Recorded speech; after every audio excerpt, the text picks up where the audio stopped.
2 seasons in the NFL after the Browns selected him with the 22nd overall pick in the 2014 NFL Draft. Manziel started 8 games over those 2 years in Cleveland, throwing 7 TDs to go along with 7 INTs. Manziel's struggles on and off the field, well documented.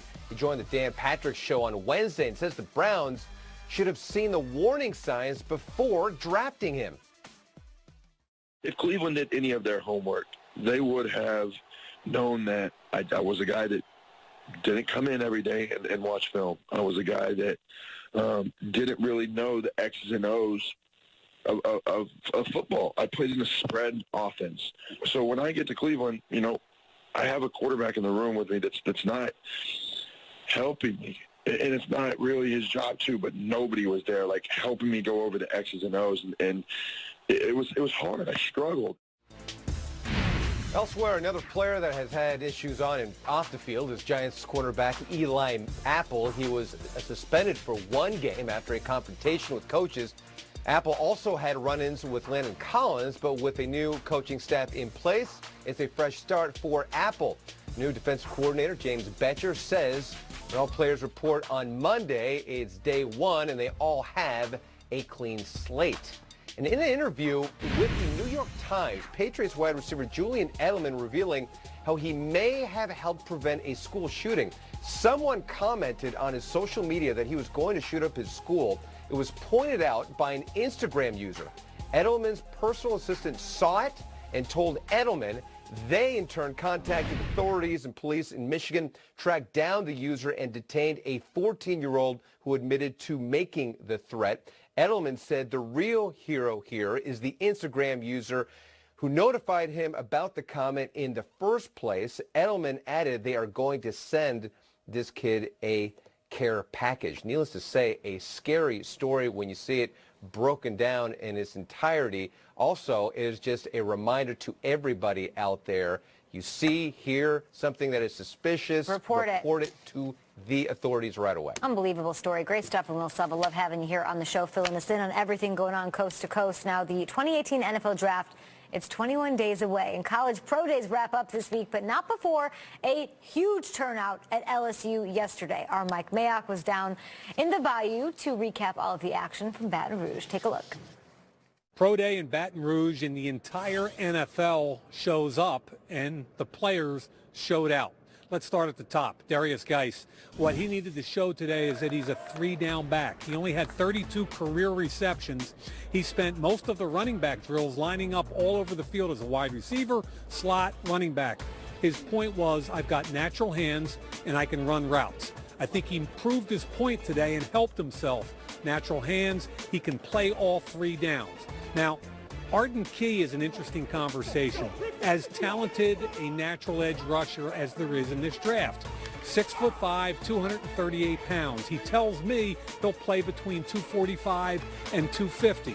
He ran 4.9 at 238 pounds. That's not very good, but it's his quickness in short areas that are really, really telling. And in the position drills, he looked phenomenal. The whole key for him is off the field.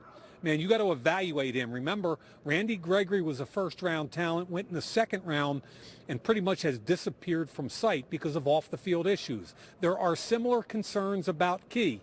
His job is going to be convincing NFL teams you can trust him. DJ Chark, man, he's 6'3". He's bigger than you think. Ran 4.34 at the combine. Very smooth, caught everything today. Dante Jackson, by the way, the corner, he ran again, 4.32 at the combine. He ran 4.31, 4.34. His movement skills are off the charts. The question is, at 175, where does he play? And finally, there are 2 guys I have to talk about. This is what pro days are really all about. Russell Gage, great special teams player and developing wide receiver. Jumped 39 inches and ran 4.5. And Darrell Williams, backup to Leonard Fournette and Derrius Guice. Both of those guys are going to be huge values on the 3rd day of the draft because of special teams and an ability to help out on offense. Great stuff from Mike Mayock. Very comprehensive breakdown on everybody. Derrius Guice, running back, getting a lot of attention right after Saquon Barkley. I'm not going to say people are sleeping on him, but there are reports saying that he could be better than Leonard Fournette. Yeah, that's been a lot of the talk saying this guy could be even better. The question is, where do you take a running back in the draft? So you could look at the last couple of drafts and say, Gurley was a top 10 pick, and yeah, it worked out, and we've got Gurley there. Ezekiel Elliott, top 10 pick, is going to be one of the better running backs in the league. All the recent guys have all worked out. McCaffrey, Fournette. But then you got Jordan Howard, who leads, besides Ezekiel Elliott, was second in the league in rushing as a 5th-round pick. And you've got Alvin Kamara, the offensive rookie of the year, as a 3rd-round pick. Kareem Hunt led the entire NFL as a 3rd-round pick. So, as great as Geis is, and I think Barkley's in a different, he's a top 10 pick, but do you take Geis or do you take a pass rusher or a receiver? That position has been one of those deals where there's more gems in the later rounds than not. Well, listen, over 1,000 yards, 6'3", 200-something pounds, fast as any other back there is. That's hard to find. The reason why I think people are overlooking him is because when you have that type of individual, you can assume that you'll get somebody in the later rounds, but you don't create that type of player every year. You can't find that type of player every year. Just think about the bigger backs in this league and how dominant they are when they're at the top of the game. We're drooling at the mouth to see David Johnson get back on the field. Ezekiel Elliott might be a little bit shorter, but thick and stout. You look at Todd Gurley, Melvin Gordon. These guys are powerful backs. Jordan Howard, big, huge frame. Those guys don't come that often, and they don't come every year. You just named 7 guys. Yes, and Jordan Howard is one of the just saying, ones when that you make see want that, to draft him early. When you see that in the draft, you go get that in the draft is what I'm saying. I get it. You can find sleepers. That's fine. I pride it myself as being a sleeper, but if you see a guy and he's one of the better players, you grab that. You don't wait and see, okay, I hope he slides to me. That's the worst mistake you can have because this guy's not going to come around often. The Cardinals that draft, they wanted to take Amir Abdullah. All right, they really wanted Amir Abdullah. I remember that. The Detroit Lions drafted him 1 pick before. What do we do? There's a kid out of Northern Iowa, and Arians liked him and was like, let's okay. Steve Kleiman's like, I'm in. David Johnson, 3rd-round pick. Big boy. Shout out all or 3rd-round pick. I mean, this is what I'm saying. So, that position, more than any other position, I think, is one of those deals where you're like, do we want to use our 1st-rounder on a running back? Or is there another running back that is comparable that we could take and put in our system and it works? You can say that about every position. There's home run hitters, and then there's guys you assume are going to be home run hitters. Wide receiver position. And this isn't a Darius Geis conversation. It's a running back conversation. It's a running back conversation. Yeah, there's quarterbacks, 6-rounders. You look at Dak Prescott, Brady, all of those. But I feel like what you guys haven't mentioned is just the durability. The lifespan in the NFL of a running back isn't as long as other positions. So to take a higher draft pick on somebody that might not have 10 years in them at the NFL level. Shelf life, yeah. That makes me try, maybe dig a little bit deeper into the draft. Very interesting. Geis is one of those guys where he can go anywhere from top 10, could be the 30th pick. Running backs, and once there's a run on running backs in the draft, they all go. It's like, okay, I got to get my guy. But who's going to be the next guy after Barkley? I don't know. It might be Darius Geis. It might be Sony Michel. Sony Michel. It might be Ronald Jones at a USC. Anything on DJ Chark, guys? Mayak was talking about him, a great wide receiver there. Yeah. Let's not forget, I think he's being a little bit slept on. Oh, yeah? He's 6'3", and he ran a 4.34 40 at 200 pounds. I mean, I don't think he has the numbers, but tell me if I'm wrong, that was a run-heavy offense. Yeah, it was a run-heavy offense, and look at the history of LSU receivers. Do you like Jarvis Landry? Do you like Odell Beckham? They seem to recruit the right guys at receiver, and they usually work out at the next level. What do you think when I tell you that this kid averaged 22 yards a catch? That means he's 20? a home run hitter. That is crazy. Home run hitter, that's 2 first downs. That's You crazy. throw him the rock. But that big frame, though, that's what everybody wants. Everybody wants either the Julio Jones type or the guy that can fall in between. 6'3", that's the perfect height for a wide receiver. How tall are you? I'm 6'1". I'm not 6'3" by any means. I can stretch it and lie. I would have said 6'3". I have no idea. I can stretch it and lie, but yeah, I'm 6'1". 200 pounds, though, around that weight. But he's faster than me, though. DJ Chark is the 5th wide receiver on Mike Mayak's position list. You guys can check out more on NFL Network all day long. Odell Beckham Jr., we know how he can do in the NFL. One of several elite wide receivers back in 2014 in that draft. Let's do a deep dive, Shregs, to see what are we going to do here? You're going to love this. Domino effect?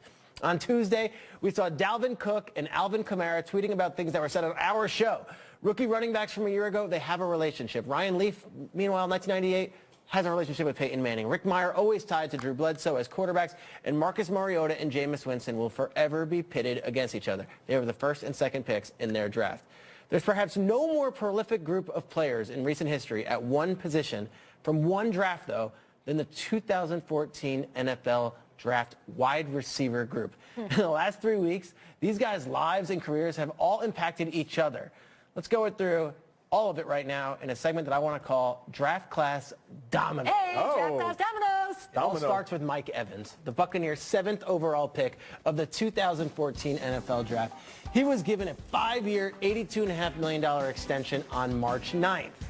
2 hours later, the 63rd overall pick in that same draft, Jarvis Landry, was traded from Miami. He's now going into the 2017 season leading 112 receptions from Miami to Cleveland, where he will play on the franchise tag. All right, that's 2 receivers in that draft class. Well, when free agency started on March 14th, the Bears were among the first teams out of the gates. Who'd they go for? Allen Robinson, the 61st overall pick of the 2014 NFL Draft. He signed a 3-year, $42 million deal, went from Jacksonville to Chicago. We're not done. That price was something, but how about his draft class brother at receiver, Sammy Watkins, who went from the Bills originally, last offseason traded to the Rams, and then went to Kansas City on a 3-year, $48 million deal with the Chiefs. Watkins leaving left a massive hole in the Rams wide receiver room. So what they want to do? They wanted to find another receiver. Who they zero in on? The 12th overall pick of the 2014 NFL Draft, Mr. Odell Beckham. But that asking price, it was too rich, and the deal never came together. So what they do instead? They went on for another 2014 NFL Draft wide receiver, trading multiple picks to the Saints, turned Patriots, go to New England, and they got the 20th overall pick of that draft class, Brandon Cooks. Look at his journey. Saints, New England, all the way to LA. Guys, all these guys were in the same draft, but guess what? We're not done. Because guess who visited the Patriots on Monday and the Titans on Wednesday? The 42nd overall pick in the NFL Draft in 2014, Jordan Matthews. He didn't sign with anyone yet, but he will. Okay, but let's go back to the Jaguars down there in Florida. Okay. We saw Allen Robinson, right? So he went to Chicago. But we also saw an undrafted gem from that same draft class in 2014, Allen Hurns, leave for the Dallas Cowboys. So now you get Hurns. He goes to the Cowboys, all right? You're at number 17. We're at number 17. Okay. Then you got Marquise Lee, also in that draft, the 90th overall pick. He stayed, and guess what? Guess who leaves Indy? Dante Moncrief, also in that draft. He goes to Jacksonville. These are all the same draft at the same position. All right, we've already seen the 28th overall pick, Kelvin Benjamin. He went from Carolina to Buffalo. But the 91st overall pick in that draft, John Brown, he goes from Arizona to Baltimore. Oh, my God. All right. We are 3 weeks into free agency, and there has been a ton of changes from that 2014 draft class at the wide receiver position. And yet, the 2 guys who maybe have seen their names the most in trade rumors over the past few years, Martavis Bryant in Pittsburgh and Odell Beckham up in New York, those 2 remain with their original They're the ones that teams. stay. Lots of dominoes here, and look at that. All of these guys, the same draft class, the same position. They have all moved all over the league, and it all happened pretty much in the last 3 weeks. What were they drinking back there in 2014? These wideouts, this is crazy. It's crazy, and we're talking about this whole, great job, by the way. Those dominoes are tight. Want to take a break? You want to take a breather? Fantastic. So Odell having this conversation about wanting to get paid, seeing guys not only move places, okay, that's one thing. Maybe he does want to stay here forever and be a Giant forever, but seeing guys get paid, that right there is kind of like a dig into the side of a wide receiver who we praise, who we love, who we buy the jerseys of, put butts in seats. And he's sitting back saying, okay, I may sound like a selfish football player, but are you guys not seeing these other guys get paid? In the draft class with him. They're getting paid. Yeah. And if you look at my numbers, I am on pace for greatness, literally a Hall of Fame career, and you guys are getting mad at me because I want to get a long-term deal done?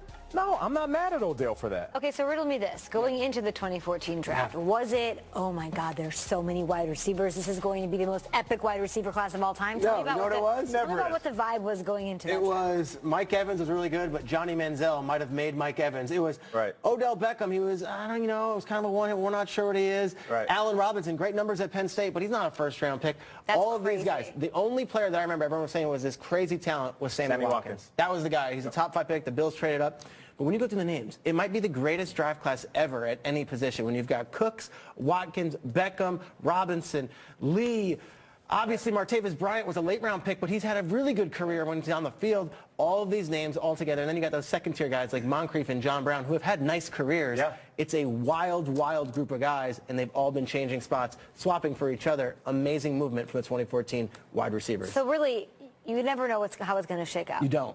I love that. Brandon Cooks, we got to talk about him, one of those receivers. He is headed to LA, as you saw the domino fly across the map to fill the void left by